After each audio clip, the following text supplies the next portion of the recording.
Pagi itu, Andi menatap cermin di kamar kosnya. Wajahnya pucat, matanya sembab, dan pundaknya menunduk berat. Di sudut meja, tumpukan kertas tagihan menunggu.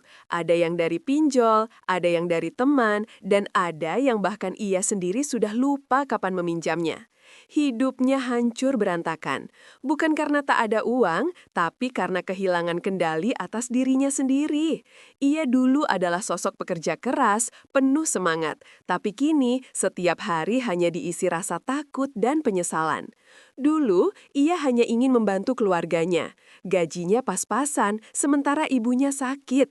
Ia berpikir, cuma pinjam sebentar, nanti gajian aku bayar. Tapi pinjaman pertama itu menjadi awal dari lingkaran yang tak berujung. Ketika satu pinjaman belum lunas, ia menutupnya dengan pinjaman baru. Hari berganti minggu, minggu berganti bulan, dan tiba-tiba hidupnya hanya tentang mengejar tenggat, menutupi lubang dengan lubang lain. Ia bukan lagi Andi yang dulu, ia jadi bayangan dari dirinya sendiri. Sampai suatu malam, ketika ponselnya berdering tanpa henti, Andi duduk di lantai, menatap langit-langit dan mulai menangis. Ia merasa gagal, bukan hanya sebagai anak, tapi sebagai manusia. Ia ingin menyerah, ingin hilang, tapi di tengah tangisnya, suara ibunya di telepon terdengar lembut. Nak, pulanglah, ibu tak butuh uangmu, ibu hanya ingin kamu tenang. Kata-kata itu menembus jantungnya seperti cahaya kecil di tengah gelap. Ia sadar, mungkin inilah saatnya berhenti lari. Keesokan harinya, Andi pulang ke kampung. Ia membawa rasa malu, bukan uang. Tapi yang ia dapatkan bukan marah, melainkan pelukan. Ibunya berkata, yang penting kamu mau berubah nak, semua bisa diperbaiki asal kau mau jujur dan sabar. Air matanya pecah. Sejak saat itu, Andi berjanji untuk menata hidupnya kembali, pelan tapi pasti. Langkah pertamanya sederhana, mengakui semua kesalahannya. Ia mencatat semua hutang, menulis satu persatu siapa yang harus ia bayar, tanpa menghindar. Ia berhenti menggunakan aplikasi pinjol. Ia belajar hidup tanpa gengsi, tanpa pamer, tanpa kebutuhan untuk terlihat berhasil di mata orang lain.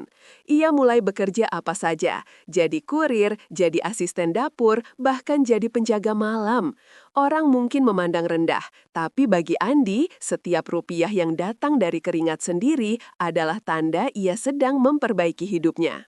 Waktu berjalan, dan Andi mulai melihat perubahan kecil. Satu persatu hutangnya lunas. Ia masih harus berhemat, masih banyak kekurangan, tapi kini hidupnya lebih tenang.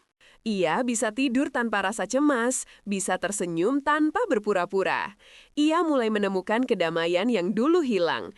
Ia sadar, ketenangan itu tidak datang dari jumlah uang di rekening, tapi dari keberanian untuk menghadapi kenyataan. Suatu hari, ketika Andi duduk di teras rumah sambil minum kopi, ia tersenyum sendiri. Ia teringat masa lalu, hari-hari penuh teror, ancaman, dan tangis. Tapi kini semua itu tinggal kenangan. Ia berhasil keluar bukan karena keajaiban, tapi karena keberanian untuk mulai dari awal. Ia belajar bahwa menata hidup kembali bukan soal cepat atau lambat, tapi soal niat yang tulus dan langkah yang konsisten. Ia mulai menulis di sebuah buku kecil, "Jangan takut mulai dari nol, karena dari titik nol, kau bisa membangun hidup tanpa utang, tanpa pura-pura, tanpa beban." Buku itu menjadi pengingat setiap kali rasa lelah datang. Ia tahu prosesnya panjang, tapi kali ini ia tidak sendiri. Ada doa ibunya, ada keyakinan di hatinya, dan ada Tuhan yang menuntunnya. Kini Andi hidup sederhana tapi damai. Ia tak lagi dikejar tagihan, tak lagi sembunyi dari panggilan telepon. Ia bekerja dengan jujur, menabung sedikit demi sedikit, dan mulai membantu orang lain yang bernasib sama.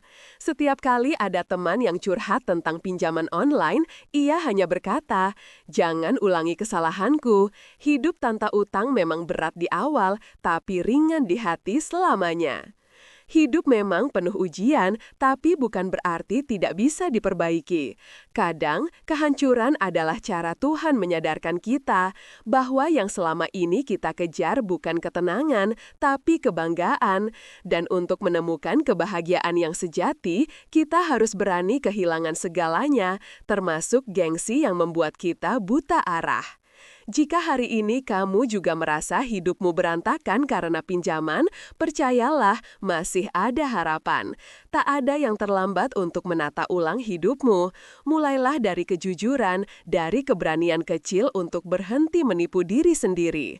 Karena kebebasan sejati bukan tentang tidak punya hutang, tapi tentang bisa tidur dengan tenang dan bangun dengan hati yang bersih. Dan ketika suatu hari nanti kamu berdiri tegak lagi, seperti Andi, kamu akan sadar kehancuran kemarin bukan akhir, tapi awal dari perjalanan menuju kedewasaan.